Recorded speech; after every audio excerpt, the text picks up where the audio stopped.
அவர்களுக்கு முதல் என்னுடைய வணக்கத்தை தெரிவித்துக் கொள்கின்றேன். இந்த ஏசிஎஸ் மருத்துவக் கல்லூரி மருத்துவமனை அதனுடைய செயலராக இருக்கக்கூடிய அருமை அண்ணன் ரவிக்குமார் அவர்களுக்கு என்னுடைய வாழ்த்துக்களை, வணக்கங்களை, நன்றிகளை முதலில் தெரிவித்துக் கொள்கின்றேன்.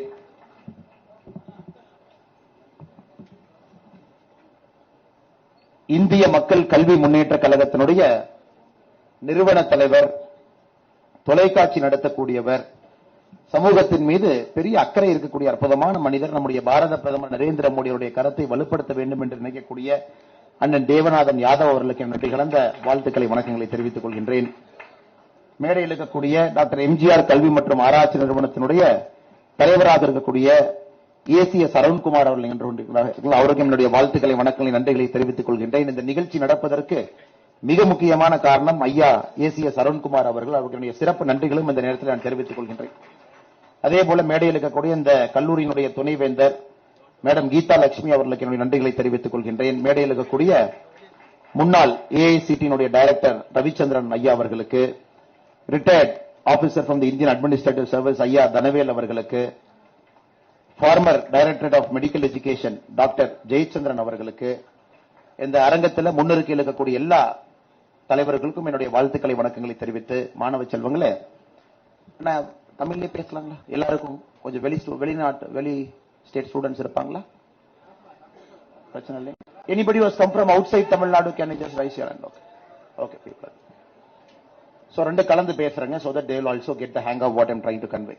I take this opportunity to first greet you, wish you and thank you for sparing your time. நீங்க எல்லாருமே உங்களுடைய நேரத்தை கொடுத்து கல்லூரியுடைய அழைப்பை ஏற்று இந்த நிகழ்வுக்கு வந்திருக்கிறீங்க. அடுத்த 45 நிமிடம் நான் ஒரு துளி அரசியல் கூட பேச மாட்டேங்க. Not even a single drop of politics will be in my speech for the next 45 minutes. ஏன்னா நாம் இங்கே அமர்ந்திருப்பது, ஒரு அரங்கிலே ஒன்றாக இருப்பது, குறிப்பாக அடுத்த கட்ட India, the new India, the India that we are imagining. And as a responsible voters, as a responsible citizen, what is expected out of you to create this new India? இதை மட்டும் ஒரு பொருளாக வைத்து 45 நிமிடங்கள் உங்களுடைய நேரத்தை நான் எடுத்துக்கிறேன். The reason that we wanted to come to your college and talk to you because all of you present here are students of service. ஒரு சர்வீஸ் மைண்ட் செட் இல்லைன்னா இன்னைக்கு யாரும் அந்த காலேஜில் இருக்க மாட்டீங்க. Somehow at your young age, some point of time, the word called service entered into your mind. You felt your life should be dedicated to a larger purpose, to serve the humanity in whatever capacity you have, to serve this country, to serve this society, and to create better human beings. And dedicate your whole life over the next 40-50 years after you graduate from this campus to make sure humanity always prospers. That is why we are very particular that we should come to your campus today and talk to you. நாங்கள் இங்கே வந்திருப்பதற்கான முக்கிய நோக்கமே, இந்த அரங்கத்தில் வெளியரங்கத்தில் இருக்கக்கூடிய எல்லா சகோதர சகோதரிகள் அனைவருமே சேவை என்கின்ற ஒரு கோட்பாட்டில் நாம் இணைந்திருக்கின்றோம். மேல இருக்கக்கூடிய எல்லா தலைவர்களும் சேவை, இங்க இருக்கக்கூடிய மாணவ செல்வங்கள் நீங்கள் அனைவரும் சேவை. சேவை என்கின்ற ஒரே கோட்பாடு முன்னிருக்கையில மிக மூத்த நம்முடைய டாக்டர்ஸ் எல்லாம் அமர்ந்திருக்கிறாங்க. The whole life is dedicated to service. Odd time, even time, whatever be the time, they want to care about the other person, not care about money, not care about the material comforts. That is why we felt it is better to come to this campus and talk to you about building a new India, how you can act as a pillar in getting the new India created. Brothers and sisters, before I get into my vision, or probably a shared vision between both of us, how we are looking at the next 25 years, I want to give you a scanned report of what is happening now in India, across the world. Normally you all take X-ray as doctors when any patient goes. To see the current status of a patient, you call for an X-ray or CT. So likewise today we will do an X-ray or a CT. I'll ask you a couple of questions, only then I can do my X-ray. So you got to participate with me over the next 5-7 minutes. How many of you have a cell phone? I know it's an idiotic question, but how many of you still have a cell phone? You all have. How many of you have a cell phone here? Okay, you all have. You're allowed to carry cell phone. How many of you have an iPhone? Everybody, okay. How many of you have the latest iPhone? The last released iPhone. That's the latest, that's the last one. Can you just stand up? Can you just lift your phone and show to everybody? Okay. The device that is holding in his hand, the phone that is holding in his hand, in the year 1975, the total computing capacity in the whole world is lesser than that one single cell phone. I'm again repeating it. In the year 1975, the sum total, brother, thank you brother, please have a seat. The sum total of the whole computing power in the world, be it a Stanford lab, be it some of the advanced computing labs in the world, be it the military computing capacity that each of the military had, or be it the small-time computers that we all had in a lab or a computer or a system or in a university, his one cell phone, what he is having in hand, which is 44 years later, his one cell phone surpasses the combined computing capacity of the whole world. So this is the march of civilization over the last 44 years. Last 44 years, this is the march of civilization. That too, the phone that is having in his hand, the chip inside the phone is a very special chip that is achieved by a very special company, that is made for a very special company. It's a 3 nanometer chip, 3 nm. So nanometer, you all know, you take a meter, divide that into billion times. That small length that you get is the size of one chip, one transistor, that is packed into a semiconductor, which gives all the computing power by which he is holding a cell phone, the latest Apple one. The reason I'm telling you this, to start with this is the kind of world you are entering. In 7 years from now, in the same campus, when somebody comes to the same stage, யாரோ ஒருத்தர் இங்க வந்து யாராச்சும் ஒரு மாணவர் எந்திரிக்க சொல்லி உங்க கையில செல்போன் இருக்கா, I don't know that point of time whether it is Apple or Samsung or whatever the name of the company is, can you just take the cell phone? When they repeat it 7 years from now, probably then that person's cell phone would have surpassed the combined computing power in the world in the 2000. 2000 la evlo computing power irundhugo, 7 years from now one cell phone will surpass it. So that is the kind of world we are looking. This comes with enormous complexity, enormous challenge, which requires leaders of absolute integrity, leaders of absolute service mindset to navigate this tough world. As we speak now, we are guarding our ships thousands of kilometers away, because that ship is bringing an oil, it is bringing some sort of a manufactured item to our Indian shore, which is being attacked in the Red Sea by the Houthi rebels. So our Indian ships are flying 2,000, 3,000 kilometers away, safeguarding the ship that is bringing any important component to our shore. It's a very complex world. Not a very easy world. It's not a very binary world. Very complex world. Politics have become so complex. And that is the world we are looking at the next 25 years. This world has also got the highest potential. Highest potential. Probably in the next 25 years, we are going to see the very first time in humanity, we will not have a single poor person in this entire planet. In our generation, we are going to achieve it. There is not going to be a single poor person who will wait outside a temple or a church or a mosque, somewhere outside asking for a bun or a tea or a coffee or 100 rupee or a 50 rupee. That is the world you are going to achieve.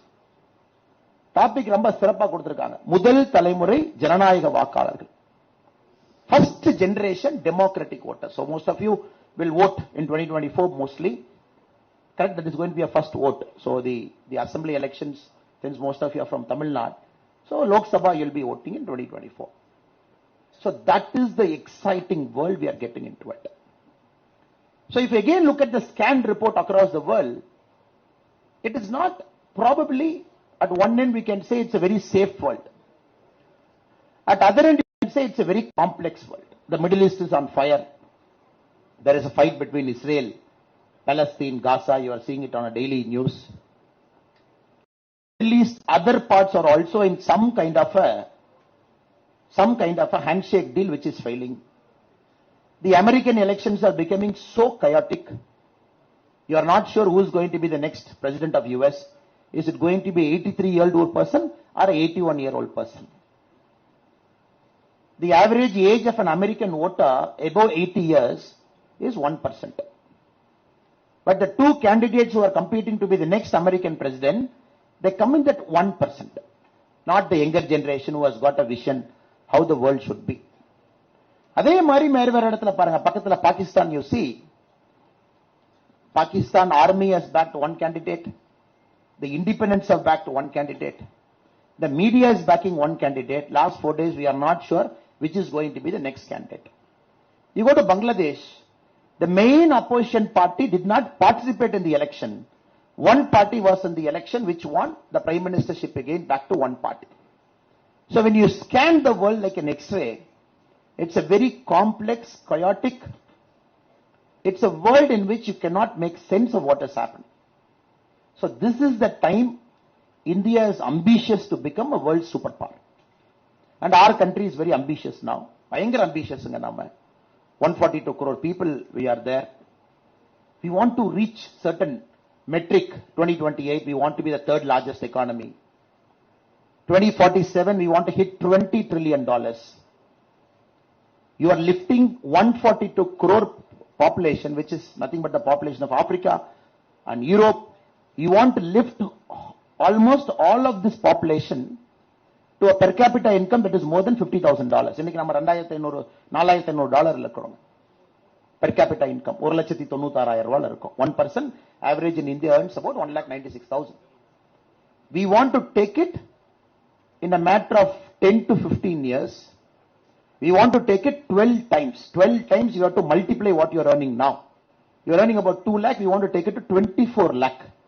The per capita income in the next 15 years. Just understanding the kind of problems we have and where we want to go, the kind of ambition we have. 2014, when the current Prime Minister Modi ji took over, we were the 11th largest economy in the world. So now we are the 5th largest economy in the world. So 2028 will be the 3rd largest economy in the world. We will just overtake Germany and Japan. We will be the 3rd largest economy. But 3 to catch China. China will be 4 times more than us, 5 times more than us. Americans should be 8, 9 times more than us. To reach there is the single biggest challenge that you all have to solve. The people sitting here, comfortably away from politics, in a cocooned atmosphere, parents are protecting you, teachers are protecting you, elders are protecting you. அதை சாதிக்க வேண்டிய பெரிய burden உங்க தலை மேல நாங்க வைக்க போறோம். So we are going to place this huge rock on your head to say, come. From 1947, we brought the country here. We are giving you a country which is $3.8 trillion economy now. Can you make it $20 trillion economy in the next 25 years?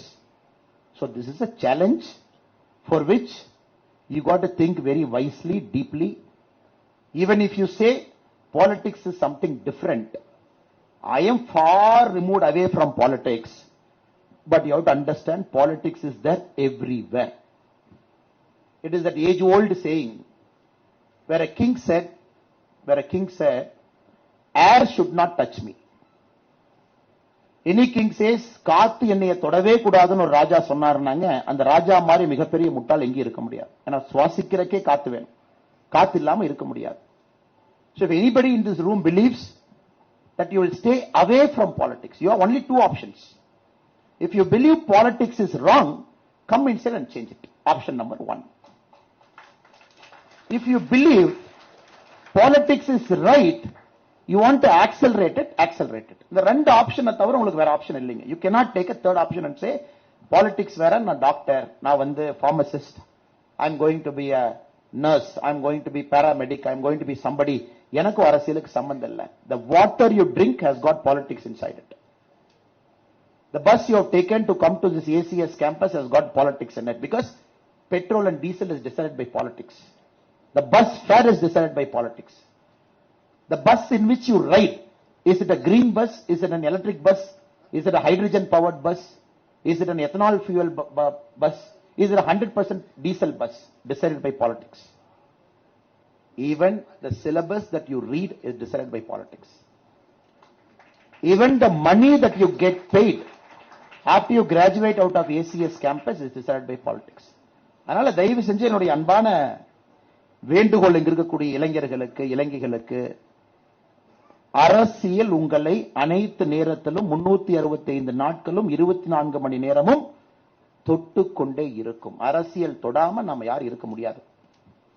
That is why it becomes very important how you vote, what kind of government you select.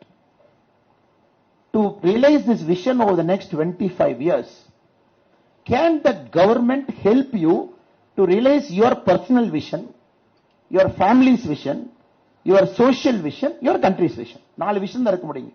உங்களுக்குன்னு ஒரு தனிப்பட்ட dream, உங்க ஃபேமிலிக்கு ஒரு dream, நீங்க இருக்கக்கூடிய சமுதாயத்தினுடைய dream, நீங்க வாழக்கூடிய நாட்டினுடைய ட்ரீம். 4 கனவுகள்.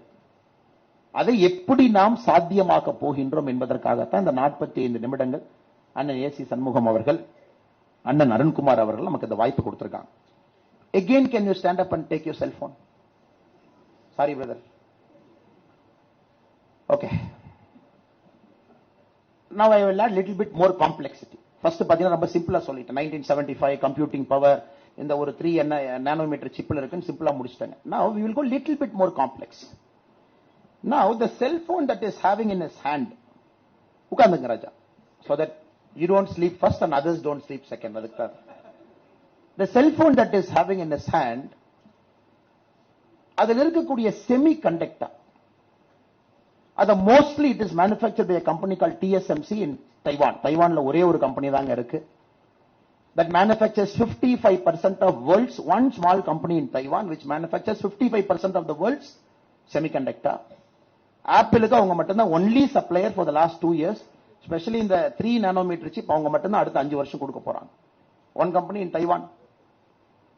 The semiconductor which TSMC manufactures in Taiwan, that machine is manufactured in Netherlands, again by one company. ஒரே ஒரு company called ASML. நெதர்லாண்ட்ஸ்ல ஒரே ஒரு company manufactures that one machine. They have manufactured only 200 machines in the world, exclusive to TSMC. TSMC exclusive to Apple. Nobody in the world, Apple is very clear, யாருக்குமே இந்த 3 nanometer processing power கொடுக்க கூடாது next 5 years. Samsung is at 5 nanometer. Qualcomm is at 4.5 nanometer. So Apple has gone to 3 nanometer. அவ்வளவு ஃபாஸ்டா இருக்கணும். That is why you pay about 2 lakh rupee for that phone. Raja? 1.6 lakh. 1.5 lakh. So that you pay a premium for that phone because nobody should have that processing power. இந்த ரூம்லயே பாருங்க, out மட்டும் தான் processing power இருக்கு. நம்ம யார்ட்டுமே அந்த processing power இல்லை. அதனால you all have to understand, brothers and sisters, we are getting into something called a critical infra. Which country is going to own this critical infra? That country is going to be the superpower of the world. யார்ட்ட அந்த critical infra வரப்போகுது? That Netherlands company ASML doesn't supply to any person. It supplies to Apple, it supplies to Samsung, it supplies to Intel. யாரு கொடுக்க மாட்டாங்க. TSMC doesn't supply to anybody. இப்ப the critical infra is what we are going to invest over the next 25 years. We want to build infra, critical infra, not infra na road கிடையாது. So that your dream of achieving $20 trillion by 2047 or $5 trillion by 2028 is achieved. இன்னைக்கு our Vande Bharat trains, we are at 82 Vande Bharat train இருக்குங்க. So look at the infra we are trying to build.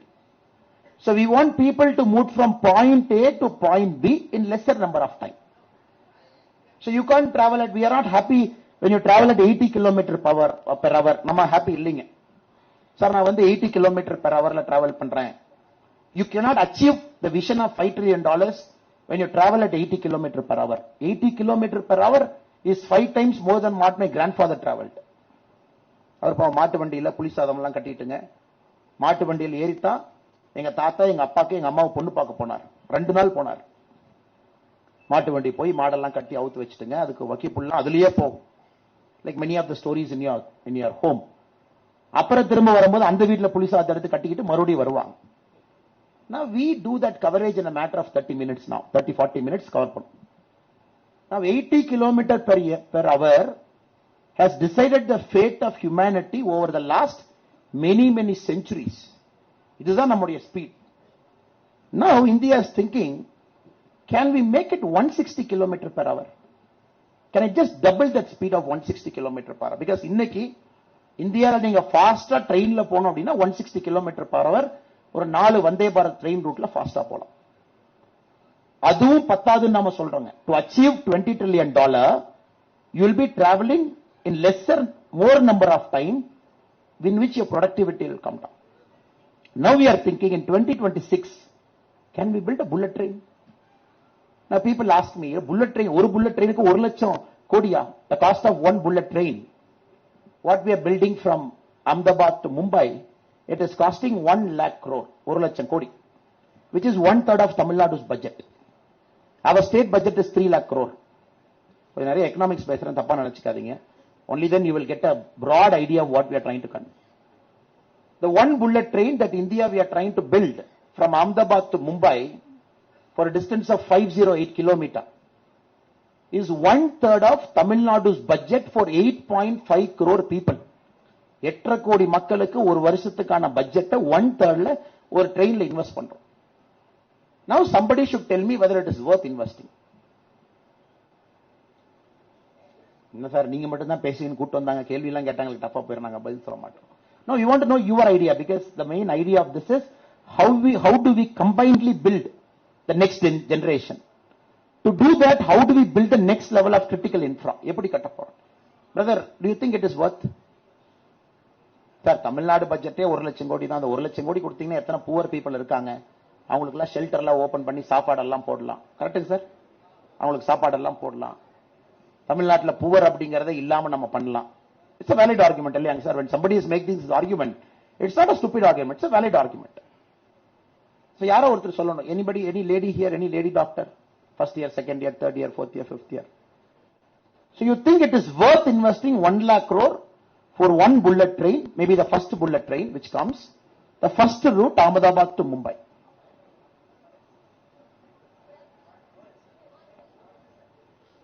worthங்களா? யாருமா? அந்த பாப்பாட்ட கொடுங்க, அங்க பாருங்க, 5th பாப்பா.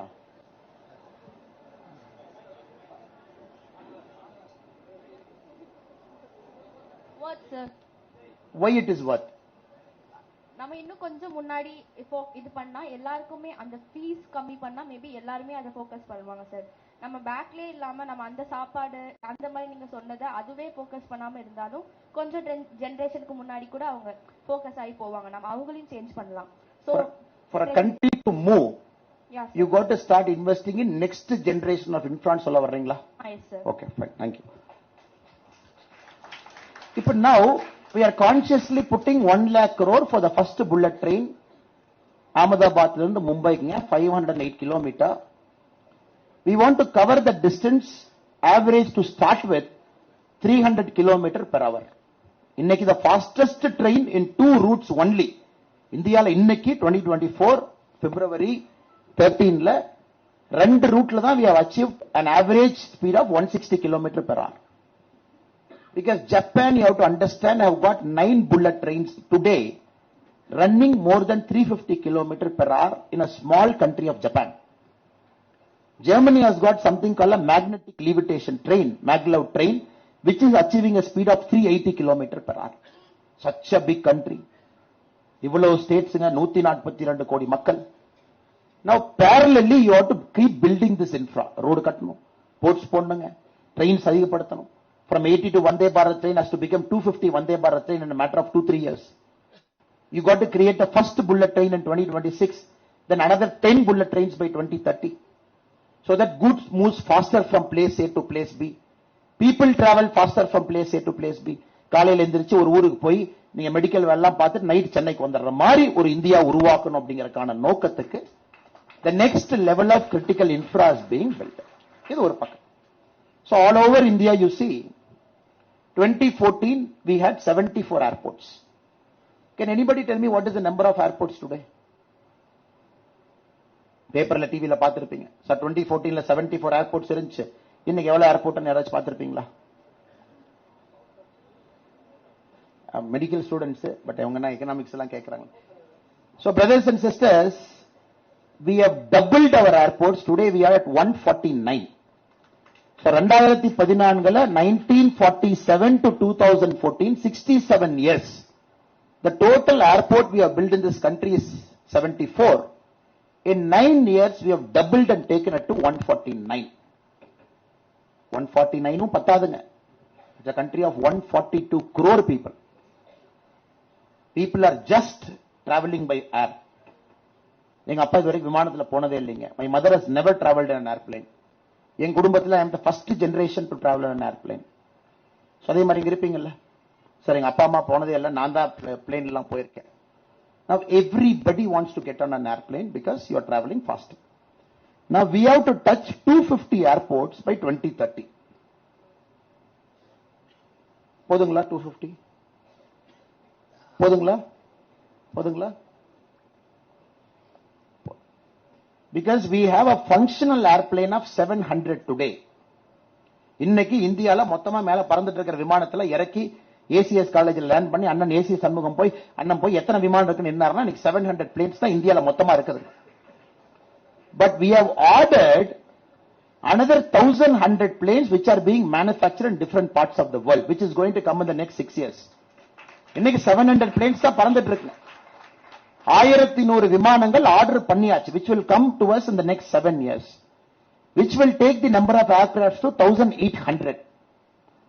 For us, 2047, when you want to become a developed nation, $20 trillion, you got to have a minimum of 6,500 airplanes.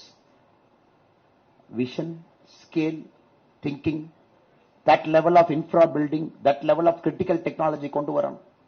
ஏதோ ஒரு ஊர்ல ஒரு நெதர்லாண்ட்ஸ்ல ஒருத்தன் he manufactured one machine, he has got the proprietary technology, he gives it to one guy in Taiwan who manufactures chips, and that guy gives it to one Apple who decides 1,50,000. We have to break it. Because இப்ப நீங்க பாத்தீங்கன்னா அந்த உலகத்தில் இருக்கக்கூடிய பெரிய நாடுகள்லாம் over the last 40-50 years they have started controlling technology with patents. பெரிய பெரிய யூனிவர்சிட்டி எல்லாமே they started evolving patents, they started controlling the world. இது எல்லாத்தையும் உடைக்கணும். Moment you break all of these things together, you will reach not only the economic size, you will reach the growth potential, you will achieve where the country is destined to reach. இது ஒரு பாட்டு. இப்ப கொஞ்சம் இன்ட்ரெஸ்டிங்கான பாட்டுக்கு வருவாங்க. அயோத்தியால ராமர் கோவில் கட்டினது சரியா தப்பு? Forget politics, forget everything. Do you think it is right to have built a temple in Ayodhya, Ram temple? 1800 crore sir. 1800 crore ஒரு temple கட்டிட்டாங்க. Is it okay? Next, our brothers from the Muslim community will build a mosque. They will also build a mosque close by, for which the plans have started. So one mosque and one temple is going to come. I'm sure our Muslim brothers and sisters have got a bigger plan. They want to build a hospital. They want to have a huge complex. They want to have a multi-functional mosque there. சரியா தப்புங்களா? Brother, everything I'm just adding an economic spin to it. I'm not bringing politics to anything. 1800 crore sir குழந்தை ராமருக்கு. Sir ராமருக்கு 100 கோடி ரூபாய் ஒரு இது கட்டிந்தா பத்தாதா?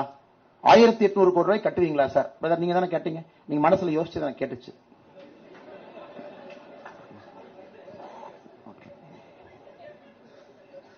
Okay. Now we will see the whole thing from a different perspective. We will see the whole thing from a different perspective. The number of people who visit Tirupati. Tirupati போனவங்க கை தூக்குங்க பார்க்கலாம். Okay, Tirupati, I have also gone. The number of people who visit Tirupati every year is 2.5 crore. Tirupati, Lord Balaji. And from the 2.5 crore, Lord Balaji earns 1,200 crore. 1,200 crore earning of Lord Balaji. The number of people who visit Mecca every year, the number of people who visit Mecca, the number of people who visit Mecca every year is 2 crore. Mecca earns about $12 billion. The number of people who visit Vatican, 80 lakh. Vatican earns about $315 million. இதான world's largest footfalls. இங்க தான் அதிகமான மக்கள் from the Islamic community, from the Christian community, from the Hindu community. They go to their places of worship. Tirupati, 2 crore, 1,200 crore. 2.5 crore, 1,200 crore. Mecca, 2 crore, $12 billion. Vatican, 80 lakh, $350 million. Now the State Bank of India in its research report says, next year, Ayodhya is going to beat all the record where 5 crore people will visit Ayodhya 1 year. 5 crore. Paravala sir, 5 crore, good, very happy. 2.5 crore, Mecca poranga, 2 crore vande, Tirupati poranga, 2.5 crore. Ayodhya 5 crore. And this 5 crore people, they are going to bring money to UP next year is 4 lakh crore. 4 லட்சம் கோடி இந்த 5 கோடி பேர் செலவு பண்ண போறாங்க. ஒரு பூ வாங்குவாங்க, ஒரு ஹோட்டலுக்கு போவாங்க, ஒரு கடையில போய் தோசை சாப்பிடுவாங்க, ஒரு ஆலு டிக்கி சாப்பிடுவாங்க, ஒரு சமோசா சாப்பிடுவாங்க, இல்ல குழந்தை ராமருக்கு ஒரு பூ வாங்கிட்டு போய் மேல போடுவாங்க. The government of UP is going to earn a tax of 25,000 crore. So the temple of Pakali, just don't see it as a temple. There are 6 countries, top economies in the world, which runs their budget only with tourists. Italy, Switzerland, just to give a couple of countries for your understanding. They run the whole country's budget where the tourism revenue is the single most income sheet in the government. We are talking of one Ramar temple, which is a matter of faith for more than 80% of Indians. Next year is going to attract 5 crore footfalls, which is going to earn UP wherever stakeholders to 4 lakh crores. And the government of UP in its taxation is going to earn 25,000 rupees. Just one information for you. This is the India you will see in the next 25 years. Can we make people to travel inside our country, generate revenue, fuel our growth, stop our Indians from going to Maldives and pay 6 lakh rupee per night? Instead, can I direct them to Lakshadweep, 1 lakh rupee per night or 50,000 rupee per night? Can I give them the same ambience and stop the flow of dollars outside the country? Unga information, Indians spend $42 billion every year outside the country on tour. So, okay. Now enough of economics, enough of data, enough of numbers. So, this is the country you are looking. You are looking at this much a complex world. In that complex world, India is operating. Be it railway, be it bullet train, be it ports, be it Gati Shakti, be it airports, be it airplanes. We have to fix everything in this country at a speed, unimaginable speed, at a speed nobody has done, so that we achieve third largest economy by 2028, by $20 trillion by 2047. So brothers and sisters, my appeal to all of you is, we request you to be a part of this change. We request you to accelerate this change. We request you to consciously endorse this change. Because this is going to affect 142 crore humanity as a whole. 142 கோடி இந்தியர்கள் எப்படி வசிக்க போறாங்க அப்படிங்கறதுங்க அடுத்த 25 ஆண்டுகள் no country in the world, no country in human history has undergone change at this speed, at this scale, at this pace. We are going to do it. We will do it in the next 25 years. 2026 first bullet train, next bullet trains. From 80 to Vande Bharat train has to become 250. A clean country we want. Every place should look clean. Quality of medical infra has to shoot up. Agriculture productivity has to go up. The road connectivity to the last mile, last village has to go 100%. Everybody should get tap water in their home. Right now, 67% of our country gets tap water. Water and tap. We want to make it 100%. We have achieved the first goal of building 100% toilets in our country. 99.9% of our country has got a gas connection. 99% of our country has got an electricity. So we got lot of things to cover. Ella 100%, 100%, 100%, 100%. Or maybe with one card in 2047, without paying 1 rupee, the country has to give medical services for free. By the time we might have money, we might have taxation. You are looking at 4 lakh crore. You are looking at 25,000 crore. 25,000 crore as a taxation from a single Ramar temple in Ayodhya. You never know what will happen 25 years from now. Maybe this places the whole education of the state. ஒரு 4-5 அங்க இருக்கக்கூடிய 4-5 tourism come spiritual விஷயங்கள் எல்லோருக்கும் கொடுக்கும். So இந்த இந்தியாக்குள்ள நாம எல்லாம் போக ஆரம்பிச்சிருக்கிறோங்க. It's going to be an amazing journey for all of you. For all of you.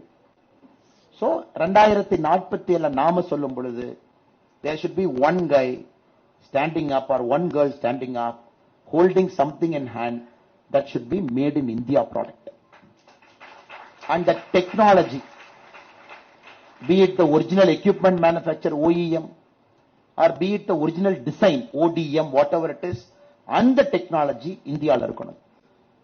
And the manufacturing capacity and capability inga irukonu, not in Netherlands. That level of mass production should be in India, not in Taiwan. So I just took cell phone as an example to give an idea of what complexity the cell phone has got. அந்த இந்தியாவை உருவாக்க politics முக்கியம். பாலிடிக்ஸ்ல யாரு உட்கார போறாங்கன்னு தீர்மானிக்க உங்க ஓட்டு முக்கியம். So let us talk only about development over the next 25 years and let us achieve progress in our lifetime by which before we die we should not have a single poor person in our country. நம்ம நாட்டுல even if there is one poor guy, ஒரு ஏழை நம்ம நாட்டுல இருந்தாலும் கூட நம்ம வேலையை நானும் சரியாக செய்யவில்லை என்ற அர்த்தம், நீங்களும் சரியாக செய்யவில்லை என்ற அர்த்தம். ஏன்னா the nature has gifted our generation this opportunity. நம்ம ஜெனரேஷனுக்கு இந்த வாய்ப்பு கொடுத்திருக்கு. No generation got, we got. So how we decide to run this country over the next 25 years will decide how this country is going to be. And not only is it India developed nation by 2047, நீங்க வேற வேற வார்த்தைகள் கேள்விப்பட்டிருப்பீங்க. Pax Americana. Have you heard the word called Pax Americana? Pax Britannica. Have you heard the word called Pax Britain? So ஒரு செஞ்சுரியில ஒரு நாடு தீர்மானித்தது உலகம் எப்படி இருக்க வேண்டும் என்று. One country decided how the world should run. Britain decided for 100 years. Now Americans are doing it for 75 years. And we believe come 2050, India will decide how the world should be run. The Pax India kana nera. Adukku ivalo vela seiyanunga. We have to do so much work. We have to lay a lot of groundwork cover pannom. Lot of hard work. Building critical infra. Building accountable government. Every single rupee of taxpayer money should be spent wisely. Should be spent for the person who needs it the most. Should be spent with the integrity. Idella oru part. This is what I wanted to really convey to you. Economics will decide India. Politics will decide economics. Your vote will decide politics. So let us not get into any other thing for today. இது உங்களிடம் பேச வேண்டும் என்பது என்னுடைய அன்பான வேண்டுகோள். அதுக்காகத்தான் ஸ்பெஷலா நம்ம ACS Arunkumar sir, ACS Shanmugam ஐயா இந்த வாய்ப்பு கொடுத்தாங்க. To expand your vision a bit. நார்மலா பொலிட்டீஷியன்ஸ் பேச நீங்க கேட்டிருப்பீங்க, இது பேசுவாங்க அது பேசுவாங்க. Today I want to expand your mind a bit. To say, look, this is happening and we have to go there. Let us all together go there. So make your vote count. My request to you is, first நீங்க ஓட்டு போடுங்க. ரெண்டாவது சிந்திச்சு சரியான ஆளுக்கு ஓட்டு போடுங்க. Though I represent a political party, I am not going to come and say, Annamalai, vote for Annamalai. I am not going to say that. As a responsible person of this country, நான் உங்கள்கிட்ட கேட்க போறது, consciously நீங்க எல்லாரும் ஓட்டு போடணும். ஓட்டு போடாம யாரும் இருக்காதீங்க. ஓட்டு போடும் பொழுது யாருக்கு ஓட்டு போடுகின்றோம், இந்த டெவலப்மெண்ட் ப்ரோக்ரஸ் யாரு கொடுப்பாங்க, who has got this big thinking, who has got this big vision for the country, where my country will be 25 years from now, அதை யோசிச்சு போ. Last 5 minutes I will present one more argument to you before I rest my case. We have many states in India. நிறைய states இருக்குங்களா? We have many states. Which you think is the richest state of our country? Richest state of India. Most industrial state by GDP, it is number one state. Yaranga? Tamil Nadu is one answer. Any other answer? Maharashtra is one answer. Any other answer?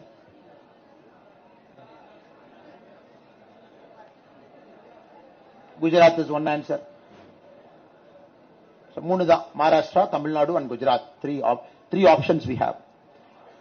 Today, the state with the highest GDP in our country is Maharashtra. The second place is shifting between Tamil Nadu and Uttar Pradesh. 9.1%, 2% Tamil Nadu, 9.1%, 2% UP. If you talk to both the politicians, UP has just come neck to neck. When the next data comes, we will clearly know which is 2 and which is 3. So Tamil Nadu 1, UP, Maharashtra 1, UP, Tamil Nadu 2 and 3. Now the fourth goes to Karnataka. The fifth is West Bengal, Haryana. In the Manilangal tam Pattiyal irukku. Now you have to understand these 5 states, it contributes 47% of India's economy. In the 5 Manilangal, it contributes 47% of India's economy. The rest of the state, it contributes 53%. Now your challenge is going to be over the next 25 years to broad-base this development. Maharashtra is far ahead of Tamil Nadu. 2028 projection, Maharashtra would be approximately $670 billion. Tamil Nadu would be $475 billion 2028. And UP would be somewhere around $530 billion 2028 when we hit 5 trillion. Now my appeal to you is,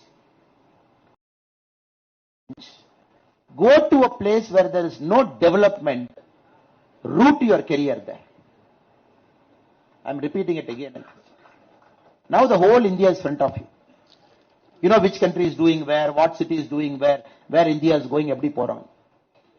உண்மையாலுமே இந்த நாட்டில் நீங்க ஒரு மாற்றத்தை ஏற்படுத்த வேண்டும் என்றால், இதுவரை யாரும் போகாத இடத்திற்கு சென்று நீங்க ஆளுமையா மாறுங்க. Not only will you have a bigger opportunity there, but also you will make a part of India to prosper faster. இது நான் பல பெரிய மனிதர்கள்ட்ட பார்த்திருக்கிறேன்.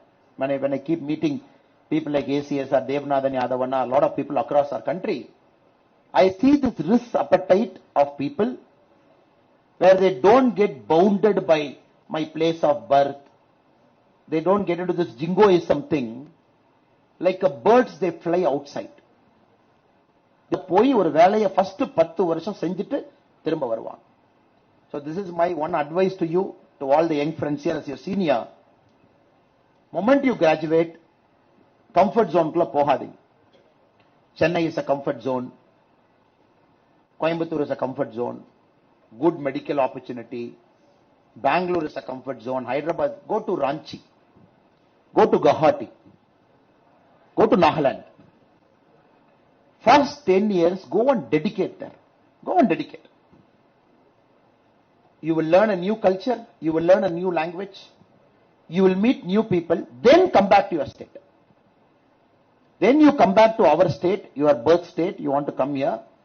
You come back here by 35-40. இது ஏன் நான் சொல்றேன்னாங்க, it is our job to help this nation to prosper.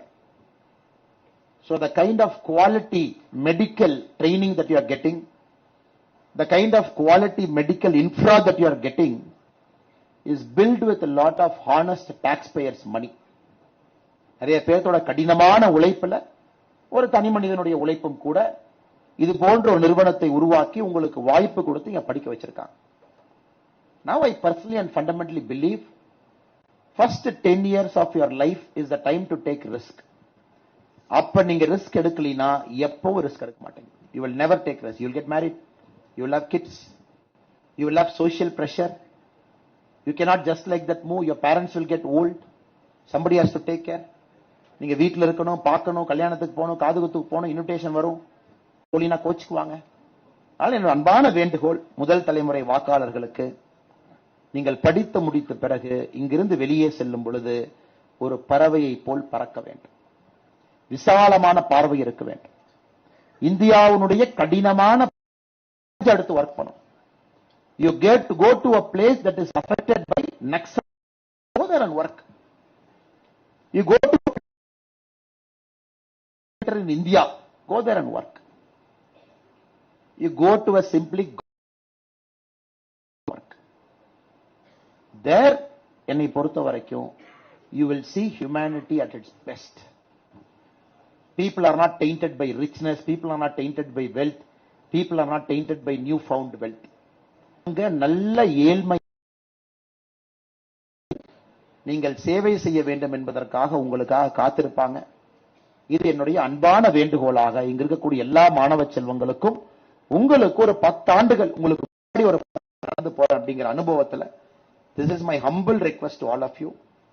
The 2024 parliament elections and the subsequent elections, we got a big vision, a big country we have to create in a complex world, a powerful India, a powerful Bharat that has to be economically rich, that has to become superpower, that doesn't believe in incremental thinking, that believes in tangential, large scale thinking. அதுக்கு உங்களுடைய ஒரு ஓட்டு நமக்கு உதவி செய்ய போகுது. Your one vote is going to build that kind of politics, which is not going to be a backward thinking politics, which is not going to be a religion centered politics, which is not going to be a caste centered politics, which is not going to be a money centered politics, which is going to be a development centered politics. நீங்கள் இதை செய்ய வேண்டும் என்கின்ற வேண்டுகோளை வைத்து மேடையில் இருக்கக்கூடிய எல்லா தலைவர்களுக்கும், குறிப்பாக அண்ணன் ஏசி சண்முகம் அவர்களுக்கு, மேடையில் இருக்கக்கூடிய இந்த கல்லூரியை சார்ந்த எல்லா நிர்வாகமாக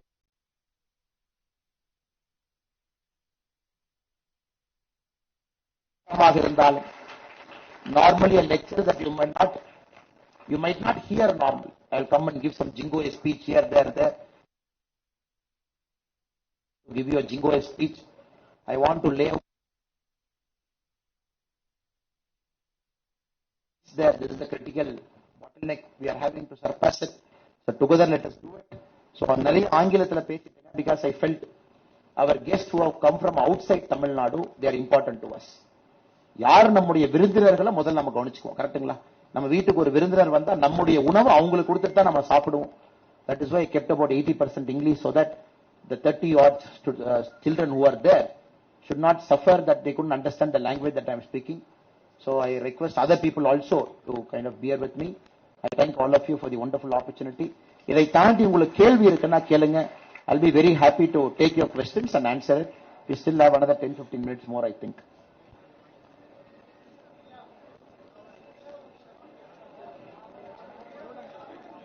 அண்ணா ஸ்டூடெண்ட்ஸ் கேட்கிட்டு தலைவா, நீங்கள் நானே கொஞ்சம் வயசாகி போச்சு, நம்ம ரெண்டே எடுத்துக்கோம். யங்ஸ்டர்ஸ் அடுத்த கட்ட இந்தியா உருவாக்கணும், அவங்களுக்கு வாய்ப்பு கொடுக்கும் தலைவா. அண்ணா உங்க கேள்வி போகும்போது நான் பேசுறேன், நான் டீ சாப்பிட்டே பேசுவோம், 2 பேரும் வெளியே. 2026ங்கண்ணா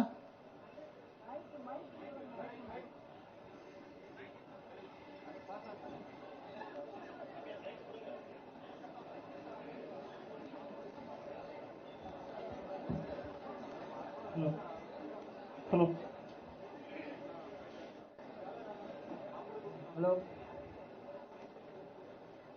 சார், என் பேர் Naveen sir.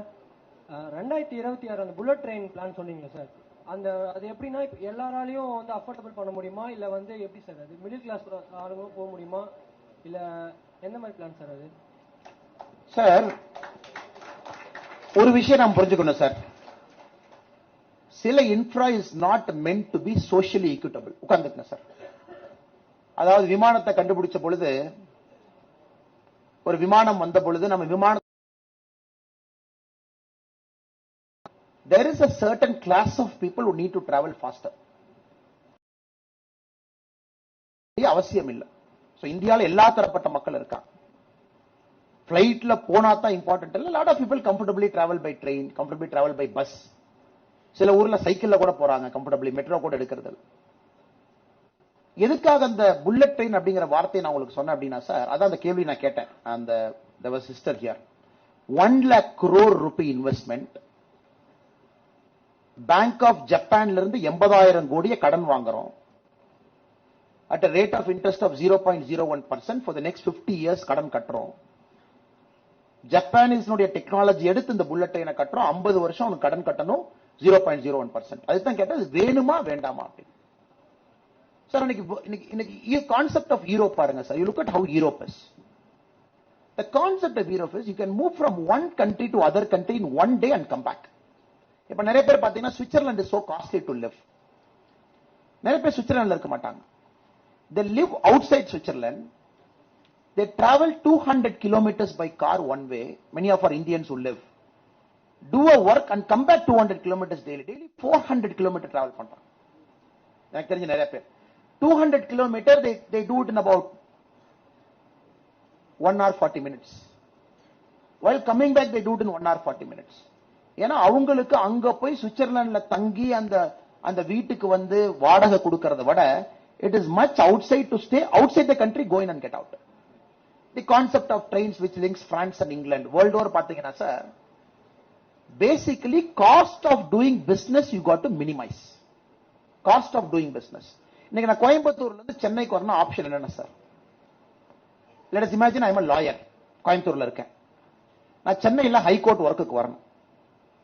The first plane that is available to me from Coimbatore is 8:30 in the morning. 1 மணி நேரம் விமான நிலையத்துக்கு போய் அங்க 1 மணி நேரம் காத்திருந்து 2 hours. You board the plane 1 hour 10 minutes traveling time, 3 hour 10 minutes. You land in Chennai airport. Then you take a metro or a bus or a call taxi, whatever it is, and you go to the high court, which might take about 40 more minutes, 4 hours.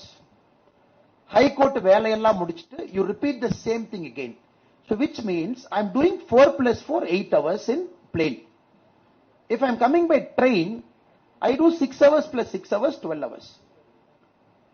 Or a doctor or whatever it is. Either society has to reduce 10% every decade. If you 10% குறைச்சாதான் efficiency will go up because you're stuck somewhere.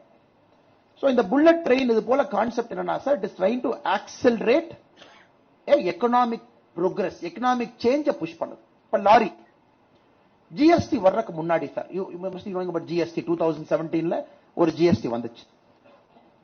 GST வர்றதுக்கு முன்னாடி எப்படி sir இருந்துச்சு? Each state had a own law. ஒரு ஸ்டேட்ல இருந்து இன்னொரு state போனா நீங்க பாத்திருப்பீங்க, anybody who travel interstate அப்படியே லாரி எல்லாம் ஓரத்துல நிக்கும், பாத்திருக்கீங்களா? செக் போஸ்ட்ல, செக் போஸ்ட்ல போய் அந்த சலான் அந்த ஸ்லிப் எல்லாம் போட்டு வேஸ்ட் ஸ்லிப் எல்லாம் போட்டு காமிச்சு அதுக்கு 2 மணி நேரம் ஆகும். அப்புறம் திரும்ப ஸ்பெஷலி இந்திய தமிழ்நாடு கேரளா பார்டர் பாத்தீங்கன்னா நீங்க அதிகமா பாப்பீங்க, ஆர் ஹொசூர் பார்டர் கர்நாடகாக்குள்ள. அதுக்கப்புறம் லாரி போகும். என்ன ஆச்சுனாங்க, average speed of a lorry was somewhere around 25 km per hour. 40 km per hour போவாங்க 16 axle லாரி. அத நீங்க அந்த செக் போஸ்ட் எல்லாம் போட்டு when the lorry travels from one state to other, you brought it to 25 km per hour. இது என்ன ஆதுனாங்க, ஒரு பஞ்சாப்ல இருந்து ஒரு பொருள் தமிழ்நாட்டுக்கு வருது, ஆப்பிள் வருது ஒரு இடத்துல இருந்துனா, so the cost of apple close to 17% is a logistics cost. அப்ப நீங்க ஆப்பிள் வாங்குறீங்கன்னா 17% லாஜிஸ்டிக்ஸே போயிடும். Now the logistics cost, can we bring it down to 10%? Can we bring it down to 5%? Can we put it to the ship? Inland waterways குள்ள போட்டுடலாமா? இந்தியாக்குள்ள எத்தனையோ ஆறுகள் போகுது, அதுக்குள்ள கப்பல் போக்குவரத்து ஆரம்பிக்கலாமா? ஆர் ஜிஎஸ்டி கொண்டு வந்து எல்லாத்தையும் ரிமூவ் பண்ணிட்டு ஆன்லைன் இவே பில் எங்கேயும் நிறுத்தாத நேரா பஞ்சாப்ல எடுத்து போய் now we have crossed 35 km per hour, 40 km per hour average speed. So what I am trying to saying, affordability is one, but எல்லா விஷயத்தையும் நீங்க affordability பண்ண முடியாது. Somebody who doesn't want to go travel 508 km in 2.5 hours, they can take a normal train. The second category of train would be a Vande Bharat train. இல்ல எனக்கு அதுவும் வேண்டாம், they can take another train. It's a people's choice. But ஒரு நாட்டுல நீங்க அந்த critical infra உருவாக்காம you cannot make that country to progress இல்லீங்களா? அதான் கேள்வி. That is the question. The question in front of us is, are we creating critical infra? Elevated highways, expressways, superways. America எல்லாம் நீங்க போனீங்கன்னா தெரியும், when you go to US, especially when you go to the Californian side, அவன் road பாத்தீங்கன்னா 8 lane, பக்கத்துல இவ்வளவு land விட்டுருக்கான், இந்த பக்கம் விட்டுருக்கான், இந்த பக்கம் விட்டுருக்கான். நான் கேட்டேன், ஏங்க இவ்வளவு லேண்ட் இருக்கீங்க சார்? 16 லேனுக்கு லேண்ட் விட்டுருக்கோம். நான் கேட்டேன், when did you leave? They said 1970 we have left it. So குறிப்பா World War II அந்த எக்கனாமிக் டிப்ரெஷன், அப்பதான் American started building big roadways, bridges, projects, dams பெருசா கட்டுறான். அவன் கட்டும் போதே பாத்தீங்கன்னா 40 years back அவ்வளவு இடத்தை விட்டுருக்கான். Because he want to expand the road by another 8 lane so that he remains the world's most competitive economy. So இந்தியாக்கு இப்பதாங்க புதுசா வருது. இப்பதான் ஃபர்ஸ்ட் டைம் இந்த வார்த்தைகள்லாம் நம்ம பேசுறோம், பயன்படுத்துறோம், வேகமா போணுங்கிறோம். we have to achieve all of this. Thank you, man.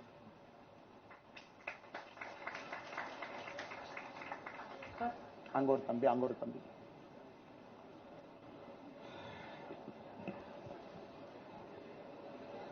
Sir, hi sir, myself Vignesh sir, from MBA department. So என்னோட கேள்வி என்னன்னா, நீங்க வந்து மல்டிபிள் ஜாப்ஸ் வந்திருக்கீங்க, லைக் இன்ஜினியரிங், அப்புறம் MBA, அப்புறம் போலீஸ், அப்புறம் இப்போ பாலிடிக்ஸ் இருக்கீங்க.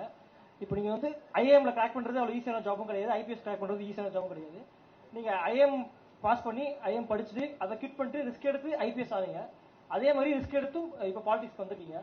ஸோ உங்களுக்கு எதை சார் டிரைவ் பண்ணுது? இவ்வளோ ரிஸ்கிங் ஃபேக்டர்ஸ் நீங்க வந்து கடந்து ஒரு டிரைவ் என்ன சார் உங்களோட டிரைவா இருக்கு? அது மட்டும் இல்லாம எங்களை மாதிரி யங்ஸ்டர்ஸ் வந்து ஒரு சர்டன் விஷயத்தை நோக்கி போகும்போது சில ஒரு பீரியட் ஆஃப் டைம்ல ஒரு ஷார்ட்னஸ் வந்துருது, சில ஒரு சலிப்புத்தன்மை, அதை அச்சீவ் பண்ண முடியுமா முடியாதா, ஒரு ரிஸ்க் ஃபேக்டர்ஸ் இருக்கு, நம்மளால கம்ப்ளீட் பண்ண முடியுமா இல்லையான்ற டிரைவ் வந்து ஒரு சமயத்துல போயிடுது. ஸோ உங்களுக்கு என்ன டிரைவ் சார்? இவ்வளோ ஜாப்ஸ் நீங்க இருந்திருக்கீங்க, உங்களுக்கு எந்த டிரைவ் உங்களை வந்து புஷ் பண்ணுச்சு இவ்வளோ விஷயத்தை நீங்க அச்சீவ் பண்றது?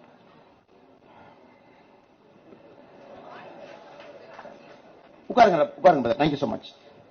Honestly, I don't have an answer to that question. I really don't have an answer so that I can prepare something and say. But I will just tell you what I thought at a certain point of time. ஒரு வாழ்க்கையில என்னுடைய ஒரு நேரத்துல எப்படி யோசிச்சேன். என்னோட சின்ன கிராமம் சார், ஸ்மால் வில்லேஜ், 32 வீடு. So ஒரு ஸ்கூலுக்கு போறது பெருசாப்ப. My father and mother are very clear. எனக்கு வந்து ஒரு நல்ல கல்வி கொடுக்கணும். That was their biggest motive. They put me in schools nearby. ஸ்கூலுக்கு எல்லாம் போவேன். அப்ப எனக்கு 12ஆம் கிளாஸ்ல யாராச்சும் வந்து என்கிட்ட கேட்டாங்கன்னா ரெண்டு தாங்க தெரியும், டாக்டர் ஒன்று இருக்கு, இன்ஜினியர் ஒன்று இருக்கு, ரெண்டு தான் இருக்கு. நம்மளால டாக்டர் ஆகிறதுல கெப்பாசிட்டி இல்ல, இன்ஜினியர் ஆயிரலாம் தான் 10th முடிச்சு கம்ப்யூட்டர் சயின்ஸ் எடுத்து engineer. But moment I got into engineering, maybe first year end I realise I don't want to become an engineer. உங்க எல்லாத்துக்கும் இருக்கிற அதே பிரச்சனை தான். யாருமே சொல்லல, எதுவும் சொல்லல, we took something. Then half the time into it I realized, oh, I don't want to become an engineer. Then வீட்ல கேட்டாங்க, என்ன இன்ஜினியர் ஆக மாட்டேன்னு, எதுக்கு நீ இன்ஜினியர் ஆனேன்? நான் சொன்னேன், வேற என்ன ஆகுறதுன்னு தெரியாம நான் இன்ஜினியர் ஆனேன் அப்படின்னு. So second year goes, third year goes, you are trying to explore life, what you want to become. So one thing I was clear, engineering முடிக்கும் பொழுது I was very clear, my education is not complete. என்னுடைய கல்வி முழுமை அடையல. நான் ரொம்ப ஒரு சின்ன உலகத்தை பார்த்திருக்கேன். ஒரு கிராமம், கோயம்புத்தூர் போன்ற ஒரு நகரம், காலேஜ் ஸ்டூடெண்ட்ஸ் ஒரு 60 பேர் கிளாஸ்மேட், 21 வயசுல காலேஜ்ல ஒரு 1500 பேர். I felt very little I've seen of this world. அப்ப என்ன நினைச்சேன், okay, we will do one more degree, but probably we'll explore the other part of India. இந்தியால இன்னொரு பகுதிக்கு போய் பார்ப்போம். நமக்கு எதுவுமே தெரியாத ஒரு பகுதி, அந்த மொழி நமக்கு தெரியாது, கலாச்சாரம் தெரியாது, உணவு பழக்கம் இல்ல. Let us go out of our shell and do it. So then I went to UP, Uttar Pradesh. I went to IIM Lucknow. So IIM Lucknow வரைக்குங்க, it was all part of a search, தேடல். இங்க இருக்கோம், கிராமத்துல இருந்து வந்தோம், இங்க போனோம், அடுத்து என்ன பாது இப்படி சொல்றாங்களே பாப்பமா, நம்ம கல்வி முழுமையடையில போய் பாப்பமா. Till Lucknow was more like an education தாங்க. நான் ஒரு ஜாபா சொல்ல மாட்டேன். It was only an education. But Lucknow was a shell shock for me. 2008, 2009, 2010. That is the time I felt like most of you sitting here, நாம ஒரு company ஆரம்பிக்கணும், சம்பாதிக்கணும், இன்னொருத்தட்ட வேலைக்கு போகணும் அப்படிங்கறத விட, can I do some service?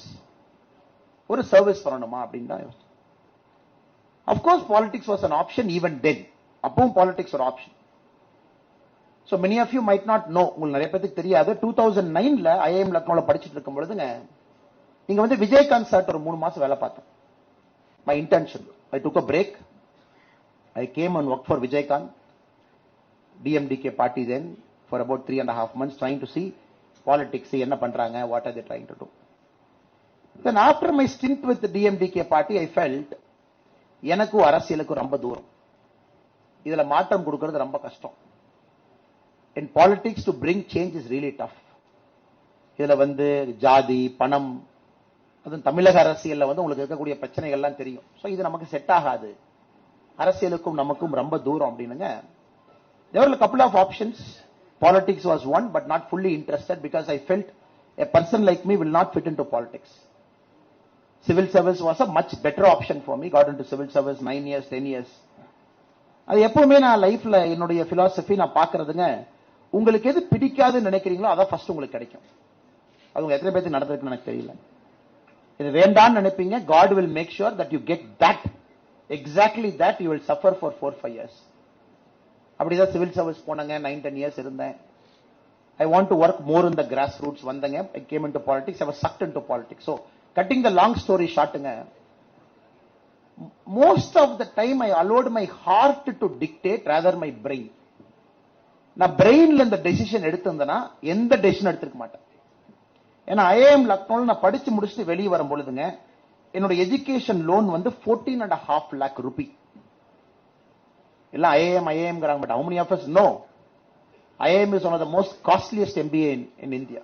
14.5 லட்சம் என் லோனுங்க. என்னுடைய first salary in IPS as a ASP was 65,000. 65,000 ரூபாய் ASP என் சம்பளம், 14 லட்சம் என் லோனுங்க. அந்த IIM Lucknow state bank of India manager எனக்கு 6 மாசத்துக்கு கூப்பிடுவார், சார் 6 மாசம் ஆச்சு எல்லா லோன் கட்டிட்டாங்க, நீங்க மட்டும் கட்டலீங்க. ஏன்னா everybody got into a corporate job, they got 20 lakhs, 30 lakhs, 40 lakhs per annum. They just quickly finished off the loan. நான் வந்து இல்ல சார் EMI போட்டிருக்கேன், மாசம் 25,000 ரூபாய் EMI, அதை எடுத்துக்கிட்டே இருங்க, நான் எப்ப கட்டி முடிக்கிறேனோ கட்டி முடிக்கிறேன்.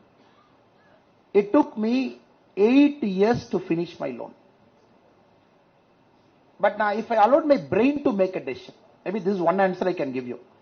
If I allowed my brain to make a decision, IIM ல இருந்து IPS வரது stupidity. Because you cannot afford. ஒரு கவர்மெண்ட் சேலரியில ஒரு குடும்ப வாழ்க்கையை நடத்தி 25% நீங்க EMI கட்டி அதுல நீங்க உங்க MBA லோன் எப்படி அடைப்பீங்க சார்? அதுக்கு பேசாம நீங்க ஒரு ஆர்ட்ஸ் காலேஜ்ல ஆர்ட்ஸ் படிச்சுட்டு நீங்க IPS போயிருக்கணும் இல்லீங்களா? It is so costly. So my answer to you is that to IPS officer in Karnataka, I had a fantastic career. No black mark, nothing, blue-eyed boy of all CM. யார் வந்தாலும் முதல்ல அண்ணாமலைத்துக்கு அங்க போடு இங்க போடு அப்படிங்கிற ஒரு பேர் வச்சிருந்தேன். ஒரு கெட்ட பேர் இல்லாத ஒரு வாழ்க்கை. அதிலிருந்து நீங்க ரிசைன்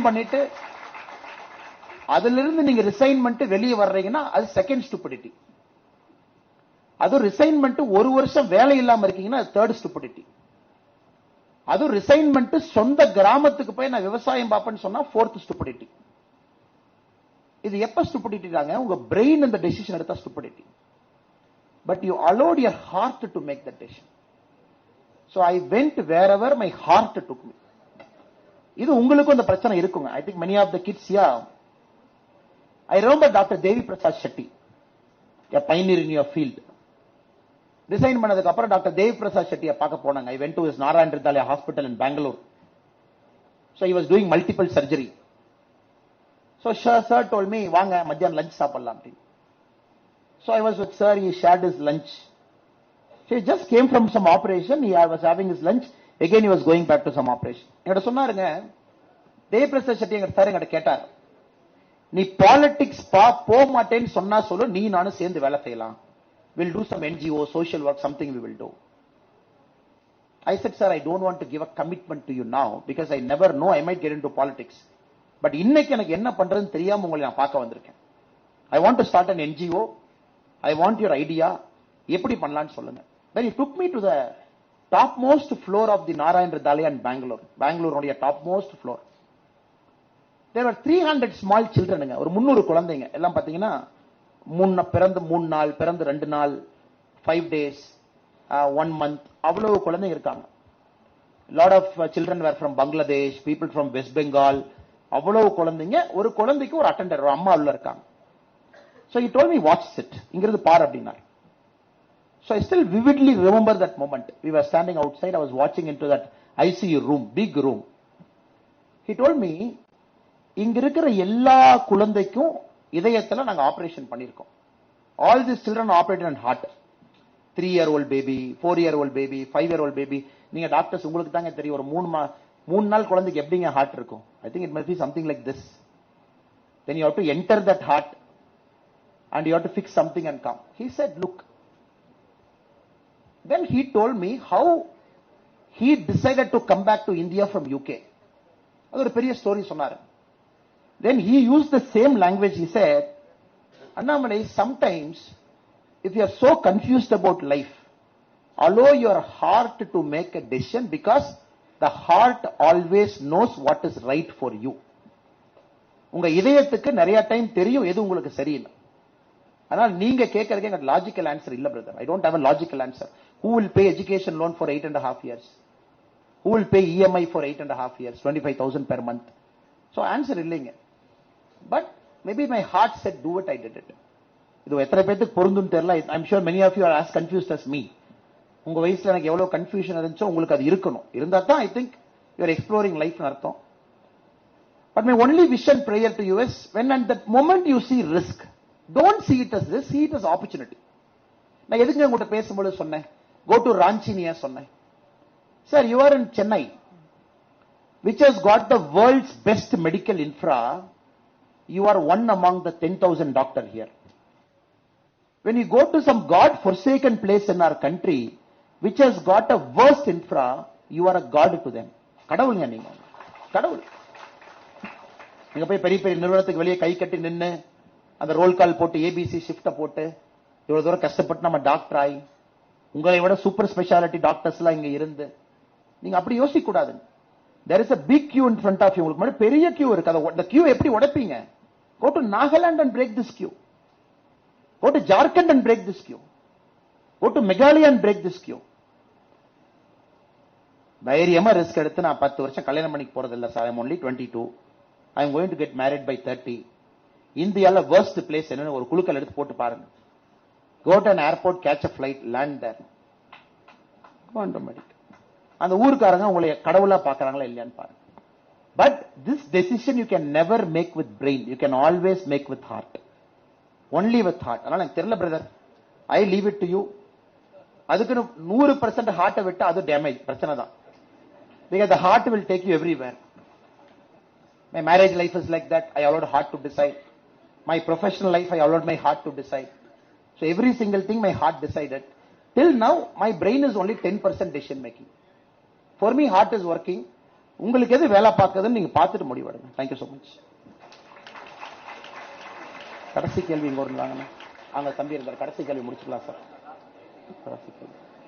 ஒரு என்ன நின்றாரு சார். சாரி.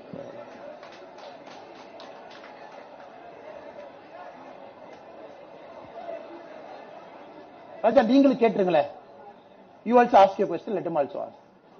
கேளுங்க, என்ன கேளுங்க சார். ஹலோ, சத்தமா சொல்லுங்க.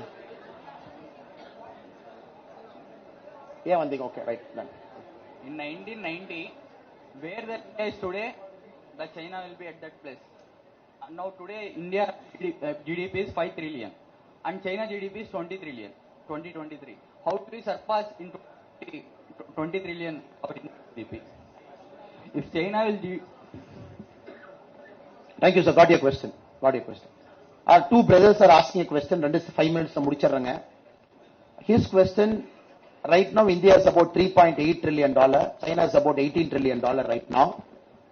எப்படி நீங்க சொல்றீங்க சைனாவை பிடிக்க முடியும்னு? China is like 5.5 times more than who we are. So எப்படி பிடிப்பீங்க? Answer question number 1. His question is, yes sir, நீங்க social service பண்ண வேண்டியதான், எதுக்கு சார் பாலிடிக்ஸ்ல வந்து லெக்சர் கொடுத்து உயிரை வாங்குறீங்க? His question number 2. So with respect அவர் அதை பயன்படுத்தல, but that's the question. Brother, okay. Now I will combine both of your questions. உங்க ரெண்டு கேள்வியும் சொல்லியிருக்கேன் சார். இன்னைக்கு again செல்போனுக்கே வர்ற சார் ஒரு, ஏன்னா I can connect your question. We manufacture 28 crore cell phones. 28 crore. China manufactures 4 times more cell phones than us. China everything is 5 times. Submarines 5 times. Road 5 times. Airports 5 times. Planes 5 times. Ella 5 times. Now it is very, very tough to catch China. Very, very tough.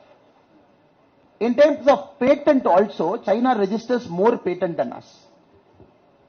And their quality of science is improving so much.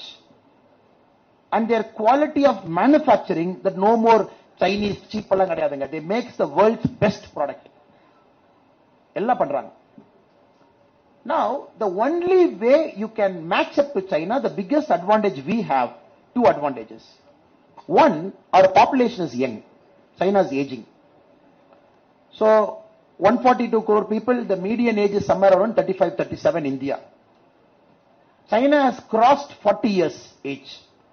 So now more population of India, they're getting into working. China vadanga. China oda peak la pathina 91 கோடி பேர் வேலை செஞ்சாங்க. 91 crore people in China worked at one point of time. அதான் உலகத்துல ஒரு நாட்டுல 91 கோடி பேர் வேலை செஞ்ச சைனால தான். India by 2034-35 97 crore will work. அப்பனா ஒரே நேரத்துல இந்தியால 97 கோடி பேர் வேலை செய்வாங்க. அப்பனா between the age of 18 to 60, 18 வயசு கீழ விட்டுருங்க, 60 வயசுக்கு மேல விட்டுருங்க. First advantage, we are young, we'll catch up. The second advantage, we are a functioning democracy. It's an accountable system. You change government, you vote, you don't like an MLA, you make him get defeated, MP, prime ministers எல்லாமேங்க. So China மாதிரி நாடுகள் எப்ப வேணுமானாலும் collapse ஆகலாம். Because it will become top heavy. You cannot have one single party called the Communist Party of China. You cannot have one Politburo of 8 people. You cannot have one standing committee in the Communist Party. And they will decide. That is why, நீங்க covid பாருங்க, India managed COVID most beautifully. COVID management, the best in the world is India. நாம் manage பண்ணது. The worst in the world, couple of European nations and China. China பாத்தீங்கன்னா 7 lockdowns Shanghai மட்டும் போட்டாங்க. 7 lockdowns. The latest lockdown was 1 year back. Lockdowna போட்டுட்டு இருந்தாங்க. ஒரு G20, when India hosted G20, how we hosted பாத்தீங்க. China எப்படி G20 host பண்ணா? Shanghai empty பண்ணிட்டு G20 ஹோஸ்ட் பண்ணி. சோ அதனால ரெண்டு விஷயங்கள் நமக்கு அட்வான்டேஜ்ங்க. We are young and we are democratic in nature. So we are going to have an accountable governance. And India is just beginning its development journey. China started in 1980. 1980 la China start பண்ணா. We are just starting. அதனால I believe with all seriousness, third position will come 5 trillion by about 2028. China will be about 19.5, 20 trillion by 2028. We can catch it. It will take some time. It is not easy. உங்க life டைம்ல அது நடக்குங்க. I think it should happen in your lifetime. But it is not an easy one. It's a very far one. Chinese are very aggressive. The diplomacy, they want to go to all parts of the world. They want to conquer all the raw materials. China controls some of the most complex raw materials in the world. அவங்க கையில தான் மைன் இருக்குதுங்க. ஆப்பிரிக்கால போய் பாதி மைனை பிடிச்சு வச்சிருக்கான். வெளிய யாருக்கு அது அவைலபிள் கிடையாது. So only now India is thinking like that. China 40 ஆண்டுகளா எப்படி யோசிச்சாங்களோ இந்தியால இப்பதாங்க நம்ம யோசிக்க ஆரம்பிச்சிருக்கோம். So it is catchable. Second, now his question. Sir, your question. So he wanted to ask, why not social service? Why politics? Sir, I don't know what is your vision of politics. There are two visions. Winston Churchill said, politics has become the last refuge of scoundrels. உலகத்துல ஸ்கவுண்டரல்ஸ்ல எங்க இருக்கான்னு தொலை பார்த்தா politics போ அங்கதான் எல்லாம் இருப்பான். Winston Churchill. Or probably Aristotle would said, the highest science is a science of politics. Or humanity nuடைய highest aspiration is to politics. So I see the second one, not the first one. Second one, உலகம் ஃபுல்லா பாருங்க sir. The best and brightest are in politics. The best and the brightest. வேர்ல்டுல எல்லாருமே 40 வருஷம் 45 வருஷத்துக்கு அப்புறம் whatever profession you are, they decide to give time to society. They come into politics. They start serving the country and the society. This is the story of the world. Indiaல மட்டும் unfortunately because of this family politics, it is impossible for an outsider to break a family politics. Impossible. உங்களுக்கோ எனக்கோ பாறாங்கல்ல போய் தலையை முட்டுற மாதிரி, நான் முட்டிக்கிட்டு இருக்கிற மாதிரி, அந்த பாறாங்கல் ஃபர்ஸ்ட் உடையுமா தலையை வெளி உடையுமா எல்லாம் பார்த்துட்டு இருக்கோம். So my request to you is, but till the common man enters into politics, a substantial change will never happen. ஆனால் நான் இது அசிங்கமாகவோ தப்பாகவோ இது ஒரு சாக்கடையாகவோ இது ஒரு கார்பேஜாவோ நான் பார்க்க விரும்பலைங்க. I see this as a beautiful journey where you can create a lot of impact. Even now I run a foundation called We the Leaders Foundation, which I ran for a year. Then different circumstances pulled me into politics. But for you also I would say, be with an open mind. When the time is right, when you feel personally satisfied, ஒரு நாட்டுக்கு சொசைட்டிக்கு வேலை செய்யணும் time கொடுக்க முடியும் நினைச்சீங்க அப்படின்னா பாலிடிக்ஸ்குள்ள jump பண்ணுங்க. But don't come with expectation. ஒரு எம்எல்ஏ ஆகணும், ஒரு எம்பி ஆகணும், ஒரு மந்திரி ஆகணும். Just come. Throughout your life, you do this as a seva, service. Whatever you get is a bonus. இதுல உங்களுக்கு என்ன கிடைச்சாலும் போனஸ் தானோ தவிர, don't come aspiring to be somebody in politics. Because 99.999% of politicians are nobodies. Only 0.0001% are somebody who can make a difference. அப்படிதான் நான் politics பார்க்கறேன். Thank you. We should end it, sir. Hello. Last question, sir. Yes, sir. My name is Saurav, sir. I am from Maharashtra. My question is, at the starting of your speech, you told two options. I want to choose first option. Then how a common man enter in this type of a dynasty politics, and how can broke the family power of someone who is established already in politics, sir? So my answer to you would be, what is your age now, sir? Your age enna? 23, sir. So you are a doctor? Yes, sir. You are second year, third year? Yeah, second year, sir. After this you will do MD? Maybe, sir. FRCS? I don't think about that, but maybe PG. So 25 you will graduate? Yes. Okay. Why did you become a doctor? 26, 27 something. Why did you become a doctor? Why did you come here? For serving nation, serving people, sir, of my society. You never know. One of my batchmate was a doctor from All India Institute of Medical Science. A person, please sit, sir. A person who cracked the toughest of exam, went to AIIMS, became a doctor. Then he wrote civil service in my batch, IPS officer. Now he's in Sikkim cadre. He's an IPS officer in the Sikkim cadre. Sir, yours is a long journey, sir. You are just 23. The biggest impact you will have in your life when you graduate out of this campus. When you go out of this campus, you will go back to Maharashtra? Yes, sir. Okay. Yes, sir. Which part of Maharashtra? Marathwada region, sir, Nanded. Okay, Nanded. Your former CM just joined a different party today from Nanded. Yeah. So, you graduate out of this campus. Yes, sir. You will go to Maharashtra. Probably 6-7 years you will put in. Yes, sir. My advice to you is, allow the service itself to take you where you want to go. Treat each patient with respect. Listen to every person with respect.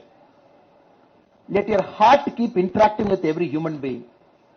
Give some time. Don't decide on politics right now. My advice to you is, don't decide on politics right now. Finish your MBBS. You want to do an MD, do an MD. Allow the service for the next 10 years to decide whether you are happy with the service you are doing or you field. Because the nature will always take you to a place where it wants you to be. Nature will take you. But once you come inside, give all your effort. Give all your effort. Because Indian politics will change post 2024. Take it from me. After 2024 elections, you will see the defeat of dynastic parties in India. After 2024, I'll give it in writing to you today. Because the voters are aspirational. The voters are aspirational. Voters are thinking like you. After 2029, I don't think there will be any dynastic party in India that will survive after 2029. So that will be a correct time for you to think about politics. 2029, you will finish your MBBS, you will finish your MD. So you give 5 full year election cycle. So 2029, I am sure you will not see a dynastic party ruling in India. So probably that will become much easier for you. 10 years before much tougher, now a little bit easier. 10 years from now would be easier. But travel in the path you have chosen for yourself, doctor, over the next 10 years. Thank you so much. Thank you for your time. ஐபோனில் தொடங்கி அயோத்தி வரைக்கும் சென்று வாக்களிப்பதோடு மட்டும் நின்று விடாமல் வாழ்க்கையும் கற்றுக் கொடுத்திருக்கிறீர்கள். இதயபூர்வமான நன்றிகளை தெரிவித்துக் கொள்ளுகின்றோம். இதயம் எடுக்கிற முடிவுதான் சரியாக இருக்கும் என்று சொன்னீர்கள். உங்களுடைய உடையிலே எழுதியிருக்கிறது என் மக்கள் என் தேசம் என்று. உண்மையிலேயே அது உடையில் மட்டும் எழுதவில்லை, உங்கள் உள்ளத்திலும் எழுதியிருக்கிறது என்பதை தெரிவித்து அனைவரின் சார்பாக நன்றியை தெரிவித்து தற்போது நிறைவாக நாட்டுப்பண்.